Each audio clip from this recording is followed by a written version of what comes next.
that I was really like proud of and interested in seeing the feedback on, and I was like, it's up, all right, what do people think, what do people think? You know, and I got into no one was commenting on the IRC channel, so I did go, and then I did like psychological comments, you know, they were pretty cool, but I didn't see too much weirdness there. Has it gotten strange? I know that...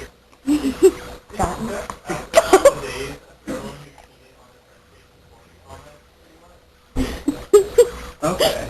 It's a little more... What about the Reddit comments? Oh yeah, I usually read the top, because I read Reddit when I'm supposed to be doing other stuff, and I'll be like, all right, I'm supposed to come up with something funny. I can't do that. I'll go to Reddit and get away from this for a little bit, and I'll like pull up Reddit, and one of my comments will be on there, or like something about that, or like something about the book or whatever. And then I usually read a couple of the top parts of the thread, just see if anyone has a comment that I would really want to know about, like comments got its math wrong, or the site's down or something. I did actually learn that one of our sites was down through going over to the Reddit comments, and they're like, here's a mirror of that. And I was like, and I called Eric, what's going on? Did I get you enough traffic?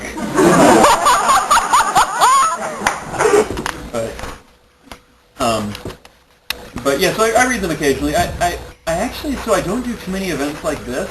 And I try to avoid getting too much feedback, either positive or negative. Like, I see what my friends think of it. I see people who I know. I see if people on IRC message me and say that they particularly like that one, and a lot of people say they didn't get one or something like that. Like, I see that.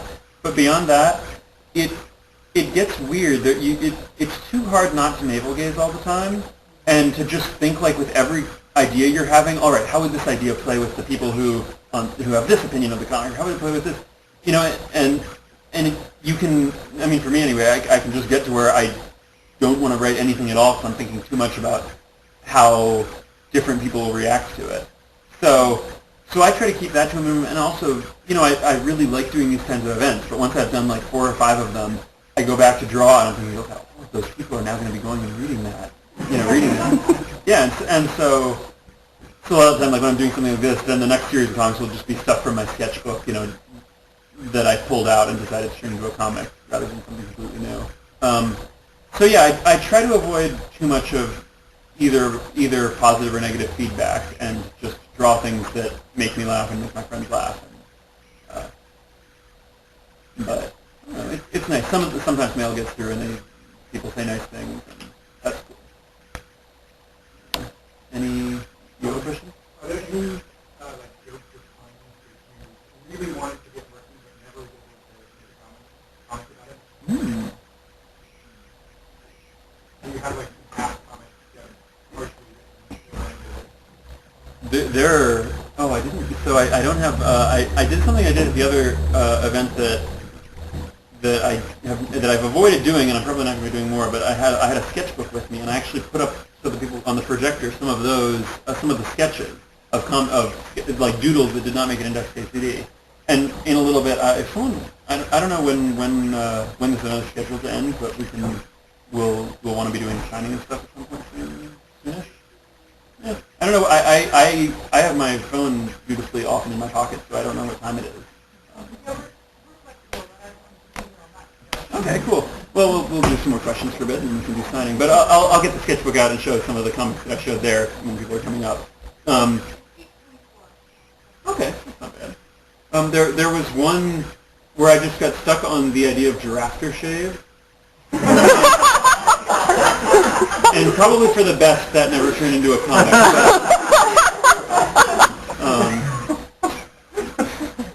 There was also, are there any Angband? There's another one that I projected in that room that was another one that for the best probably. It's a bookstore guide. It has its own ideas about where to go. It's used to being harassed. Did you notice how I had a coherent thought and the cat was going? And now the cat's over there, and suddenly I realized what happened. So, what were we talking about? Giraffe shape. So, are there any Angband players? Anyone who's played that game? The old, it was like NetHack. It's been a while, but yeah. And or Lord of the Rings fans, but I know it from Angband. I had this one panel that was the pedophile of Galadriel, and it just had a dude with a light being like, "Kids, come look at this." That was one that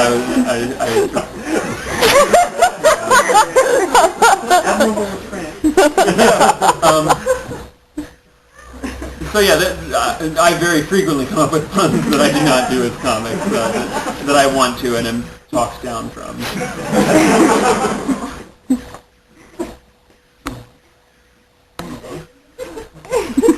I don't think I've ever actually petted a hairless cat. What does it make it feel like?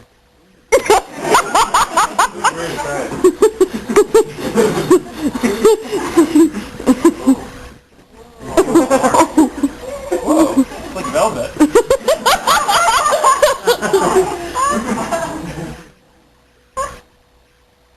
My hands smell all chalky. I just went for like the second or third time in my life I went rock climbing just before this. My hands are chalky. Yeah, Mission Cliff.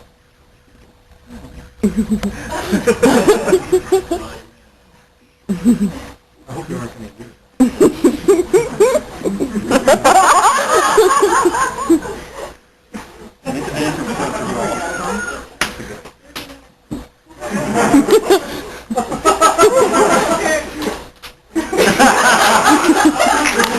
You lost your audience. I took it to be entertaining, and that cat came in and stopped me. Oh, the cat loves bottle cap though. You have a cat?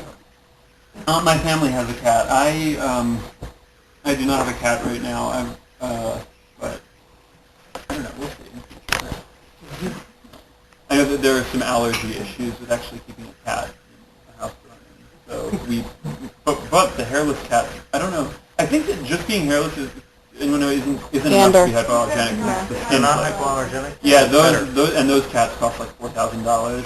And at that point, I feel like once I had a $4,000 cat, because like cats are already so uncooperative, and like I know that having a pet is worth a lot, and maybe I could see like if I had a cat, like not giving it up even for $4,000 after I had for many years. But, that makes sense. But I feel like once I paid $4,000, I'd have such high expectations for the cat to be at least entertainingly cat-like. And so it would just be sitting there, as of course a cat will when you look at it, and maybe walk away.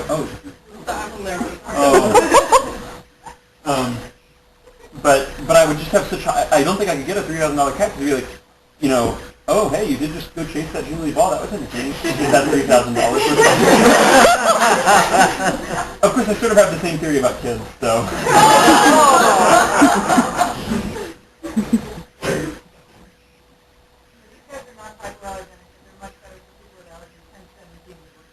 Yeah. So, are there any other questions for me or for the cat? If you're not aware, probably try. My pens will actually, they open up and ink, we could put ink on the cat's head. I was looking over hoping that you would shake your head and I would not have to actually try to do that.